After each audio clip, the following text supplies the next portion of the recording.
Hello. और आज की इस खास गहन चर्चा में बहुत बहुत स्वागत है। मतलब आज हम अर्थशास्त्र के कुछ ऐसे बुनियादी और दिलचस्प सिद्धांतों को डिकोड करने वाले हैं जो जो हमारे आसपास की पूरी दुनिया को चलाते हैं। बिल्कुल।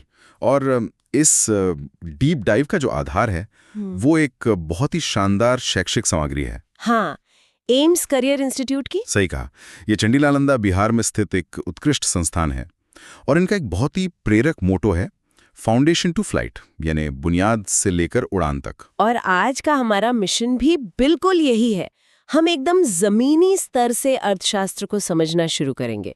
मतलब हम देखेंगे कि कैसे ये छोटे छोटे सिद्धांत बड़ी बड़ी अर्थव्यवस्थाओं का निर्माण करते हैं। और इस पूरी प्रक्रिया को समझने के लिए हमारे पास एक बहुत ही दिलचस्प मॉडल है, पालमपुर नाम के एक काल्पनिक गांव का मॉडल। हाँ, पालमपुर। और अगर हम इस गांव के परिदृश्य को देखें तो ये कोई अलग थलग पड़ा हुआ गांव नहीं है। पालमपुर अपने पड़ोसी बड़े गांव रायगंज से लगभग 3 किलोमीटर की दूरी पर है। और आगे शाहपुर नाम के एक छोटे कस्बे से भी बहुत अच्छी तरह जुड़ा हुआ है। बिल्कुल। मतलब यहाँ की सड़कों पर एक तरफ पारंपरिक बैलगाड़ियां और तांगे दिखते हैं तो दूसरी तरफ मोटरसाइकिल, जीप, ट्रैक्टर और बड़े बड़े ट्रक भी दौड़ते नजर आते हैं। एकदम सही। गांव में कुल 450 परिवार रहते हैं और बुनियादी सुविधाओं के नाम पर यहाँ लगभग सब कुछ मौजूद है। देखिए, ये जो कनेक्टिविटी और बुनियादी ढांचे का ताना बाना है ना, ये किसी भी अर्थव्यवस्था को समझने की पहली सीढ़ी होती है। पालमपुर का ये मॉडल दरअसल पूरे भारतीय ग्रामीण अर्थशास्त्र का एक सूक्ष्म रूप है, एक माइक्रोकॉज्म है। हाँ बिल्कुल। जब हम कहते हैं कि यहाँ पक्की सड़कें हैं या परिवहन के आधुनिक साधन हैं, तो इसका सीधा सा अर्थ ये है कि इस गांव का उत्पादन केवल इसकी अपनी सीमाओं तक सीमित नहीं है, वो बाहरी बाजारों से जुड़ने में पूरी तरह सक्षम है। और उत्पादन की बात करें तो हाँ, उत्पादन को संभव बनाने के लिए मुख्य रूप से 4 स्तंभों की आवश्यकता होती है। पहला है जमीन या प्राकृतिक संसाधन जो हमें प्रकृति से मिलते हैं। दूसरा है श्रम, यानी वो इंसानी मेहनत जो जमीन पे की जाती है। और तीसरा स्तंभ भौतिक पूंजी है, जिसमें मशीनें, औजार और कच्चा माल आता है। और अंत में इन तीनों को एक दिशा में लगाकर कुछ नया बनाने की जो समझ या उद्यम है, उसे हम मानव पूंजी कहते हैं। पालमपुर का पूरा ढांचा इन्हीं 4 स्तंभों के इर्द गिर्द घूमता है। और इन स्तंभों का जो वितरण है वो इस गांव के सामाजिक ढांचे में बहुत ही स्पष्ट रूप से दिखाई देता है। मतलब गांव के जो 450 परिवार हैं, उनके आंकड़ों का अगर हम विश्लेषण करें तो एक बहुत ही दिलचस्प लेकिन थोड़ी असमान तस्वीर सामने आती है। वो कैसे? इनमें से 80 परिवार सवर्ण या उच्च जाति के हैं और गांव की अधिकांश उपजाऊ जमीन पर इन्हीं का मालिकाना हक है। इनके घर भी ईंट और सीमेंट से बने हुए काफी बड़े और पक्के हैं। और बाकी के परिवार? दूसरी ओर गांव की कुल आबादी का 1/3 हिस्सा दलित परिवारों का है। ये परिवार गांव के एक कोने में रहते हैं और इनके घर मुख्य रूप से मिट्टी और फूस के बने हैं। संसाधनों के इस बंटवारे को समझना इसलिए भी जरूरी है क्योंकि ये सीधे तौर पर अर्थव्यवस्था में लोगों की भागीदारी को तय करता है। बिल्कुल सही। इसके अलावा गांव में बुनियादी सुविधाओं का एक अच्छा खासा जाल है। ज्यादातर घरों में बिजली है, बच्चों की शिक्षा के लिए 2 प्राइमरी स्कूल और एक हाई स्कूल भी है। और स्वास्थ्य सुविधाओं का क्या हाल है? स्वास्थ्य के मोर्चे पर एक प्राइमरी हेल्थ सेंटर है और साथ ही एक प्राइवेट डिस्पेंसरी भी काम कर रही है। देखिए, सामाजिक और आर्थिक संसाधनों का ये जो असमान वितरण है, ये केवल एक गांव की कहानी नहीं है, ये विकासशील अर्थव्यवस्थाओं की एक बहुत ही सामान्य विशेषता होती है। हाँ, अक्सर ऐसा ही देखने को मिलता है। जब जमीन और भौतिक पूंजी कुछ ही परिवारों के हाथों में केंद्रित होती है, तो वो परिवार उत्पादन के मामले में हमेशा फायदे की स्थिति में रहते हैं। उनके पास जोखिम उठाने की क्षमता होती है। और जिनके पास जमीन नहीं है, वहीं जिन परिवारों के पास जमीन नहीं है, उनकी अर्थव्यवस्था पूरी तरह से उनके श्रम यानी उनकी शारीरिक मेहनत पर निर्भर हो जाती है। लेकिन शिक्षा और स्वास्थ्य सुविधाओं की उपस्थिति यहाँ एक बहुत बड़ा सकारात्मक पहलू है ना? बिल्कुल, क्योंकि ये दोनों चीजें मानव पूंजी को मजबूत करती हैं। एक स्वस्थ और शिक्षित व्यक्ति किसी भी अर्थव्यवस्था में ज्यादा योगदान दे सकता है। लेकिन इस गांव के विकास में जो सबसे बड़ा उत्प्रेरक है वो है बिजली। वो कैसे? बिजली केवल रोशनी नहीं देती, ये उत्पादन की पूरी प्रक्रिया को तेज कर देती है। हाँ, और बिजली का सबसे बड़ा प्रभाव हमें पालमपुर की खेती में देखने को मिलता है। बिल्कुल। गांव की 75% आबादी अपनी आजीविका के लिए पूरी तरह से कृषि पर निर्भर है। लेकिन यहाँ अर्थशास्त्र की सबसे बड़ी चुनौती सामने आती है। जमीन एक स्थिर संसाधन है। 1960 के दशक के बाद से पालमपुर में खेती के लिए उपलब्ध जमीन के क्षेत्रफल में कोई वृद्धि नहीं हुई है। और आबादी तो लगातार बढ़ रही है। हाँ, आबादी बढ़ रही है, जरूरतें बढ़ रही हैं, लेकिन जमीन उतनी ही है। इस समस्या से निपटने के लिए गांव के किसानों ने जिस रणनीति को अपनाया है वो बहुत ही व्यवहारिक है। इसे बहुफसली खेती या मल्टीपल क्रॉपिंग कहा जाता है। मतलब एक ही जमीन के टुकड़े पर साल भर में अलग अलग फसलें उगाना। एग्जैक्टली। बारिश के मौसम में यानी खरीफ की फसल के तौर पर ज्वार और बाजरा बोया जाता है, जो मुख्य रूप से मवेशियों के चारे के काम आता है। फिर अक्टूबर से दिसंबर के बीच आलू की खेती होती है। और फिर सर्दियों में रबी की फसल के रूप में गेहूं बोया जाता है। इसके अलावा जमीन के एक हिस्से को गन्ने की खेती के लिए भी रखा जाता है, जिसकी साल में एक बार कटाई होती है और उसे शाहपुर के बाजार में बेचा जाता है। ये जो बहुफसली खेती है, ये अर्थशास्त्र में संसाधनों के अधिकतम उपयोग का एक बहुत ही सटीक उदाहरण है। जब आपके पास किसी चीज की मात्रा सीमित हो तो आप उसकी उपयोगिता की आवृत्ति बढ़ा देते हैं। सही बात है। और जैसा कि हमने पहले बिजली के महत्व पर बात की थी, ये पूरा फसल चक्र बिजली के बिना लगभग असंभव था। पहले किसान सिंचाई के लिए रहट या पारंपरिक कुओं पर निर्भर थे, जो बहुत धीमी प्रक्रिया थी। हाँ, और एक सीमित क्षेत्र को ही सींच सकती थी। बिजली से चलने वाले ट्यूबवेल ने इस पूरी बाधा को खत्म कर दिया। अब किसान साल भर अपनी जमीन को पानी दे सकते हैं, जिससे वो मौसम के भरोसे बैठे बिना एक के बाद एक फसल ले पाते हैं। बुनियादी ढांचे में किया गया एक निवेश कैसे पूरे गांव के उत्पादन चक्र को बदल देता है, ये उसका एक शानदार प्रमाण है। बिल्कुल। लेकिन उत्पादन बढ़ाने की ये प्रक्रिया केवल सिंचाई तक सीमित नहीं रही। 1960 के दशक के अंत में भारतीय कृषि में एक ऐसा बदलाव आया जिसने सब कुछ बदल कर रख दिया। अब हरित क्रांति की बात कर रही है ना? हाँ, हरित क्रांति या ग्रीन रेवोल्यूशन। सदियों से किसान पारंपरिक बीजों का उपयोग कर रहे थे, जिनमें खाद के रूप में गाय का गोबर या प्राकृतिक चीजों का इस्तेमाल होता था। इनकी उपज एक निश्चित सीमा तक ही थी। और फिर एंट्री होती है हाई यील्डिंग वैरायटीज की, यानी HYV बीजों की। इन बीजों ने खेती के गणित को पूरी तरह से पलट दिया। पालमपुर के ही आंकड़े देखें तो जहां पारंपरिक बीजों से 1 हेक्टेयर जमीन पर लगभग 1300 किलो गेहूं पैदा होता था, वहीं HYV बीजों के इस्तेमाल से ये उत्पादन सीधे 3200 किलो प्रति हेक्टेयर तक पहुंच गया। हाँ, बाप रे, मतलब 2.5 गुना से भी ज्यादा का उछाल। हाँ, उत्पादन में इतनी भारी वृद्धि किसी भी अर्थव्यवस्था के लिए एक बहुत बड़ा जंप है। ये जो उत्पादन में भारी उछाल आया, इसने न केवल गांव के स्तर पर बल्कि राष्ट्रीय स्तर पर खाद्य सुरक्षा की तस्वीर बदल दी। ये विज्ञान और कृषि के मिलन का एक ऐतिहासिक पड़ाव था। और इसके पीछे के विज्ञान की अगर हम बात करें तो नॉर्मन अर्नेस्ट बोरलॉग का नाम सबसे पहले आता है, जिन्हें विश्व स्तर पर हरित क्रांति का जनक माना जाता है। बिल्कुल।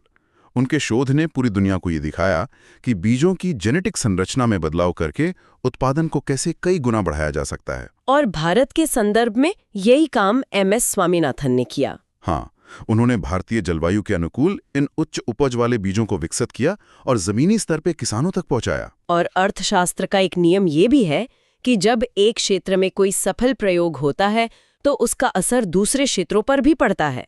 इसी तर्ज पर हमने उत्पादन के अलग अलग क्षेत्रों में कई क्रांतियां देखी। जैसे दूध उत्पादन को बढ़ाने के लिए श्वेत क्रांति, मत्स्य पालन के लिए नीली क्रांति, तिलहन के लिए पीली क्रांति और यहाँ तक कि प्याज और झींगा उत्पादन के लिए गुलाबी क्रांति जैसे प्रयास किए गए।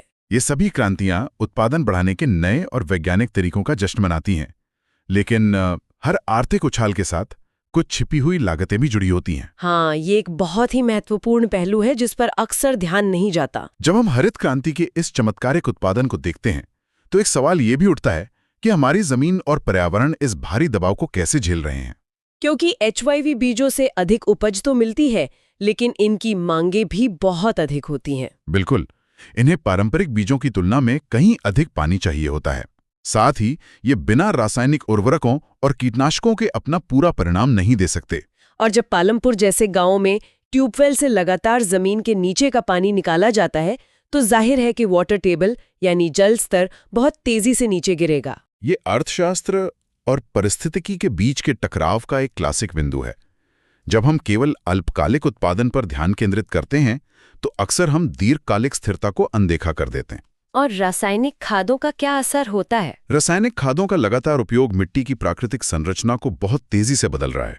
ये रसायन मिट्टी में मौजूद उन सूक्ष्म जीव और लाभकारी बैक्टीरिया को नष्ट कर देते हैं जो मिट्टी को प्राकृतिक रूप से उपजाऊ बनाए रखते हैं। परिणाम ये होता है कि मिट्टी कुछ ही सालों में अपनी प्राकृतिक ताकत खोने लगती है। हाँ, और इसके अलावा ये रसायन पानी के साथ घुलकर नदियों, झीलों और जमीन के नीचे के जल स्रोतों तक पहुंच जाते हैं, जिससे जल प्रदूषण की एक नई समस्या खड़ी हो जाती है। अगर हम भारत में आधुनिक खेती को अपनाने वाले शुरुआती राज्यों में से एक पंजाब का उदाहरण लें, तो ये समस्या और भी स्पष्ट हो जाती है। आज वहाँ के किसान एक बहुत ही अजीब आर्थिक चक्र में फंस गए हैं। वो चक्र क्या है? मिट्टी की सेहत इतनी गिर चुकी है कि उन्हें पहले जितना ही गेहूं या चावल उगाने के लिए अब हर साल ज्यादा से ज्यादा रासायनिक खादों का इस्तेमाल करना पड़ रहा है। मतलब उत्पादन तो वहीं का वहीं है, लेकिन उस उत्पादन को बनाए रखने की लागत लगातार बढ़ती जा रही है। इस स्थिति को अर्थशास्त्र में लॉ ऑफ डिमिनिशिंग रिटर्न्स के साथ जोड़कर देखा जा सकता है। Law of diminishing returns? हाँ, मतलब एक सीमा के बाद आप जमीन में चाहे जितनी पूंजी या रसायन डाल लें, वो उसी अनुपात में उत्पादन नहीं बढ़ाएगी। पंजाब के किसानों का जो उदाहरण है वो हमें ये सोचने पर मजबूर करता है कि क्या हरित क्रांति का मॉडल लंबे समय तक टिकने वाला है। और खेती की लागत बढ़ने का सीधा असर किसानों के मुनाफे पर भी तो पड़ता है। तो बिल्कुल, जब लागत बढ़ती है तो केवल वही किसान खेती में टिक पाते हैं जिनके पास अच्छी खासी पूंजी है। छोटे और सीमांत किसानों के लिए ये बढ़ती लागत एक बहुत बड़ा आर्थिक बोझ बन जाती है जो उन्हें धीरे धीरे खेती से दूर कर सकती है। और ये बात हमें वापस पालनपुर के जमीन और पूंजी के बंटवारे की तरफ ले जाती है। गांव में जमीन का वितरण बहुत ही असमान है। 450 परिवारों में से 150 परिवार ऐसे हैं जिनके पास खेती के लिए बिल्कुल जमीन नहीं है, यानी वो पूरी तरह से भूमिहीन है। हाँ, फिर 240 परिवार ऐसे हैं जो 2 हेक्टेयर से भी कम जमीन के छोटे छोटे टुकड़ों पर खेती करते हैं। इतनी कम जमीन से होने वाला उत्पादन उनके अपने परिवार की जरूरतों को पूरा करने के लिए भी मुश्किल से काफी होता है। और बड़े किसान? दूसरी तरफ गांव में केवल 60 परिवार ऐसे हैं जो मंझोले या बड़े किसान हैं। इनके पास 2 हेक्टेयर से लेकर 10 हेक्टेयर या उससे भी अधिक जमीन है। जमीन के इसी असमान बंटवारे से श्रम बाजार यानी लेबर मार्केट की पूरी गतिशीलता तय होती है। जमीन और श्रम का ये संबंध बहुत ही जटिल होता है। जो छोटे किसान हैं वो अपनी खेती का काम ज्यादातर अपने परिवार के सदस्यों के साथ मिलकर ही कर लेते हैं। उन्हें बाहर से मजदूर बुलाने की जरूरत नहीं पड़ती। लेकिन जिनके पास 5 या 10 हेक्टेयर जमीन है वो अकेले उस पर काम नहीं कर सकते। उन्हें खेतों की जुताई, बुआई और कटाई के लिए मजदूरों की आवश्यकता होती है। अब सवाल यह है कि ये मजदूर आते कहाँ से हैं? ये वही 3.5 भूमिहीन परिवार हैं या वो छोटे किसान हैं जिनकी अपनी जमीन से गुजारा नहीं होता? यहाँ पर अर्थशास्त्र का सबसे बुनियादी नियम मांग और आपूर्ति लागू होता है। सप्लाई और डिमांड। हाँ, गांव में काम करने वाले हाथ बहुत ज्यादा हैं, लेकिन खेतों में काम सीमित है। श्रम की इस अधिक आपूर्ति के कारण मजदूरों के बीच काम पाने के लिए भारी प्रतिस्पर्धा होती है। और जब प्रतिस्पर्धा ज्यादा होती है तो मजदूरी अपने आप नीचे आ जाती है। बिल्कुल, स्थिति ये हो जाती है कि मजदूर सरकार द्वारा तय की गई न्यूनतम मजदूरी से भी कम पैसे में काम करने को तैयार हो जाते हैं, क्योंकि उन्हें पता है कि अगर वो मना करेंगे तो कोई और उस कम पैसे में काम कर लेगा। सही कहा। ये एक बहुत ही कड़वी आर्थिक वास्तविकता है। मजदूरों को ये मजदूरी हमेशा नकद नहीं मिलती। कई बार उन्हें फसल के हिस्से के रूप में या सिर्फ एक वक्त के खाने के बदले काम करना पड़ता है। और रोजगार की कोई सुरक्षा भी तो नहीं है। बिल्कुल नहीं। किसी को सिर्फ फसल कटाई के कुछ दिनों के लिए काम मिलता है तो कोई रोजाना के आधार पर काम ढूंढता है। लेकिन श्रम की इस समस्या के समानांतर एक और बड़ी समस्या है और वो है पूंजी की व्यवस्था। खेती के लिए पूंजी तो चाहिए ही। हाँ, बीज, खाद, कीटनाशक और पानी के लिए नकद पैसों की जरूरत होती है। छोटे किसानों के पास कोई बचत नहीं होती। जब नया सीजन शुरू होता है तो उन्हें इन सब चीजों के लिए कर्ज लेना पड़ता है। वो बैंकों तक नहीं पहुंच पाते, इसलिए वो गांव के बड़े किसानों या साहूकारों से पैसा उधार लेते हैं, जहां ब्याज की दरें बहुत अधिक होती हैं। का जाल यानी डेप्ट ट्रैप आकार लेता है। छोटे किसान एक सीजन के लिए भारी ब्याज पर कर्ज लेते हैं। अगर मौसम खराब हो गया या फसल में कीड़ा लग गया तो उनका पूरा उत्पादन बर्बाद हो जाता है।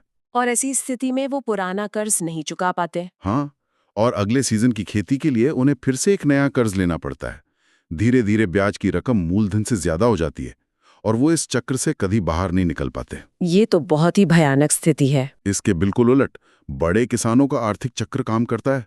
उनके पास बहुत अधिक जमीन होती है, इसलिए वो जो उत्पादन करते हैं वो उनके परिवार के खपत से कहीं ज्यादा होता है, जिससे वो सरप्लस कहते हैं। हाँ, इस सरप्लस गेहूं को वो पास के रायगंज बाजार में बेच देते हैं।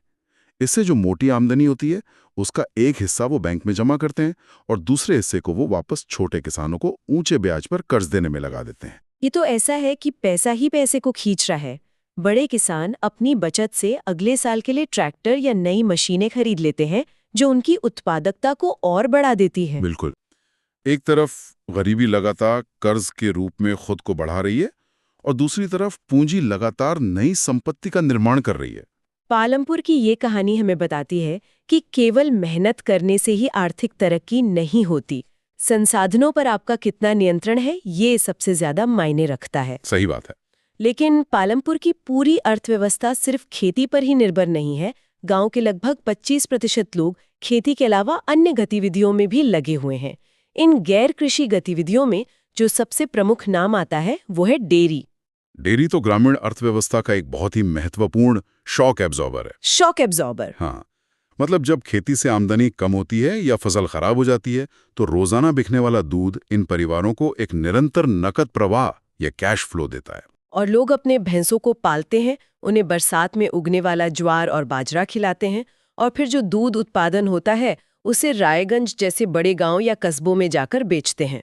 भारत में इस डेयरी सेक्टर के विकास के पीछे एक बहुत बड़ा संस्थागत और वैज्ञानिक इतिहास रहा है। अगर हम नेशनल डेयरी रिसर्च इंस्टीट्यूट यानी NDRI के सफर को देखें तो ये बहुत कुछ बयां करता है। इसकी शुरुआत कब हुई थी? इसकी शुरुआत 1923 में बेंगलोर में Imperial Institute of Animal Husbandry and dairying के रूप में हुई थी। समय के साथ जैसे जैसे पशुपालन और डेयरी के क्षेत्र में वैज्ञानिक शोध की जरूरत महसूस हुई, इस संस्थान का विस्तार हुआ। फिर 1936 में इसे इंपीरियल डेयरी इंस्टीट्यूट का नाम दिया गया और आज़ादी के बाद 1947 में इसका राष्ट्रीयकरण हुआ और अंततः 1955 में इसका मुख्यालय हरियाणा के करनाल में स्थापित किया गया। डेयरी के क्षेत्र में जो श्वेत क्रांति आई वो ऐसे ही संस्थानों द्वारा किए गए निरंतर शोध और उन्नत नस्लों के विकास का ही परिणाम थी। ये शोध ही है जो ग्रामीण स्तर के छोटे से डेयरी व्यवसाय को राष्ट्रीय स्तर की अर्थव्यवस्था से जोड़ता है। डेयरी के अलावा पालमपुर में छोटे पैमाने पर विनिर्माण यानी स्मॉल स्केल मैन्युफैक्चरिंग भी एक अहम गतिविधि है। वैसे जब हम मैन्युफैक्चरिंग शब्द सुनते हैं तो हमारे दिमाग में शहरों की बड़ी बड़ी फैक्ट्रियां और चिमनियां आती हैं। लेकिन पालमपुर में ऐसा बिल्कुल नहीं है। यहाँ लगभग 50 से भी कम लोग इस काम में लगे हैं। वो अपने घरों में या खेतों के पास ही बहुत ही सरल तकनीकों का इस्तेमाल करके चीजें बनाते हैं, जैसे गन्ने से गुड़ बनाना या मिट्टी के बर्तन तैयार करना। और इसमें बाहर से मजदूर नहीं बुलाए जाते, बल्कि परिवार के सदस्य ही मिलकर काम करते हैं। इन छोटे उद्योगों का अर्थशास्त्र भी बहुत सीधा है। वो कैसे? बड़े उद्योगों के लिए जिस भारी भौतिक पूंजी और जटिल मानव पूंजी की आवश्यकता होती है वो इन गांवों में उपलब्ध नहीं है। इसलिए यहाँ मैन्युफैक्चरिंग उसी स्तर पर होती है जो स्थानीय संसाधनों और पारिवारिक श्रम के बल पर टिकाऊ हो। समझ गई। इसके अलावा गांव की अर्थव्यवस्था को गति देने वाला एक और वर्ग है दुकानदार या व्यापारी। पालमपुर के दुकानदार शहरों के बड़े थोक बाजारों से रोजमर्रा की चीजें खरीदते हैं, जैसे कि चावल, गेहूं, चीनी, चाय पत्ती, तेल, साबुन, यहाँ तक कि बैटरी और कपड़े भी। फिर वो इन चीजों को गांव में लाकर बेचते हैं। ये व्यापार का सबसे बुनियादी रूप है, जहां उत्पादों को एक बड़े बाजार से लाकर छोटे बाजार में उपलब्ध कराया जाता है और बीच का मार्जिन हो उनकी कमाई होती है। और इन सभी चीजों को, चाहे वो डेयरी का दूध हो, गन्ने का गुड़ हो या शहर से आने वाला साबुन हो, इन सबको एक जगह से दूसरी जगह पहुंचाने के लिए जिस चीज की सबसे ज्यादा जरूरत होती है वो है ट्रांसपोर्ट। पालमपुर में परिवहन क्षेत्र बहुत तेजी से विकसित हो रहा है। गांव के सड़क पर रिक्शा और तांगा चलाने वालों से लेकर जीप, ट्रैक्टर और भारी ट्रक चलाने वाले लोग मौजूद हैं। यहाँ तक कि पारंपरिक बैलगाड़ियां भी सामान ढोने का काम कर रही हैं। परिवहन या ट्रांसपोर्ट सेक्टर वो कड़ी है जो पालमपुर की स्थानीय अर्थव्यवस्था को रायगंज और शाहपुर की व्यापक अर्थव्यवस्था से जोड़ता है। अगर अच्छी सड़कें और परिवहन के साधन ना हो तो डेयरी किसान का दूध बाजार तक पहुंचने से पहले ही खराब हो जाएगा। और किसान अपना सरप्लस गेहूं बाजार में नहीं बेच पाएगा। बिल्कुल। परिवहन केवल सामान नहीं ढोता, ये आर्थिक अवसरों को एक जगह से दूसरी जगह ले जाता है। जितने ज्यादा लोग परिवहन में लगते हैं, अर्थव्यवस्था में गतिशीलता उतनी ही बढ़ जाती है।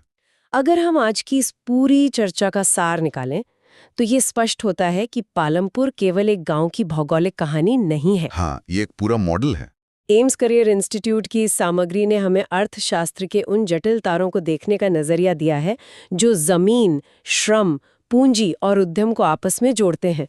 हमने देखा कि कैसे हरित क्रांति ने उत्पादन के सारे रिकॉर्ड तोड़ दिए, लेकिन साथ ही मिट्टी और पानी के रूप में एक नई कीमत भी वसूली। हमने ये भी समझा कि कैसे पूंजी का बंटवारा ये तय करता है कि कौन कर्ज के जाल में फंसेगा और कौन अमीर होता जाएगा। और सबसे बड़ी बात, एक गांव की अर्थव्यवस्था केवल खेतों तक सीमित नहीं होती। डेयरी, छोटी दुकानें और ट्रांसपोर्ट मिलकर इसे एक जीवंत बाजार बनाते हैं। इन सभी बातों का जो सबसे बड़ा निष्कर्ष निकलता है वो ये है कि मानवीय आवश्यकताएं हमेशा संसाधनों को चुनौती देती हैं। पालमपुर में जब खेती की जमीन और अधिक नहीं बढ़ाई जा सकती थी, तो इंसानों ने विज्ञान का सहारा लेकर हरित क्रांति को जन्म दिया और उसी जमीन से दोगुना अनाज उगाया। ये तो है। लेकिन आज जब पूरी दुनिया के प्राकृतिक संसाधन, खासकर ताज़ा पानी और उपजाऊ मिट्टी अपनी सीमा तक पहुंच रहे हैं, तो अर्थशास्त्र और विज्ञान के सामने एक नया सवाल है। जब जमीन और पर्यावरण दोनों ही जवाब देने लगे, तो हमारी अगली छलांग क्या होगी? ये सोचने वाली बात है। क्या हमारी अगली हरित क्रांति जमीन पर नहीं, बल्कि शहरों की गगनचुंबी इमारतों के अंदर वर्टिकल फार्मिंग के रूप में होगी? या शायद भविष्य में हमारा भोजन खेतों के बजाय प्रयोगशालाओं में लैब ग्रोन फूड के रूप में तैयार किया जाएगा?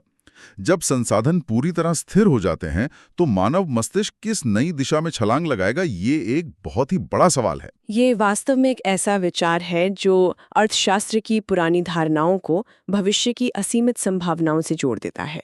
श्रोताओं के लिए भी ये सोचने का एक बहुत अच्छा विषय है। बिल्कुल। इसी गहरे और विचारोत्तेजक प्रश्न के साथ हम आज की इस गहन चर्चा को यहीं विराम देते हैं। इस जटिल लेकिन बेहद दिलचस्प विषय को इतनी बारीकी से डिकोड करने में हमारे साथ जुड़ने के लिए बहुत बहुत धन्यवाद। मुझे भी इस चर्चा में बहुत मजा आया। ज्ञान और विश्लेषण की इस यात्रा को हम आगे भी जारी रखेंगे। तब तक अपने आसपास की दुनिया को अर्थशास्त्र के इस नए नजरिए से देखते रहिए। सुरक्षित रहें और कुछ नया सीखते रहें।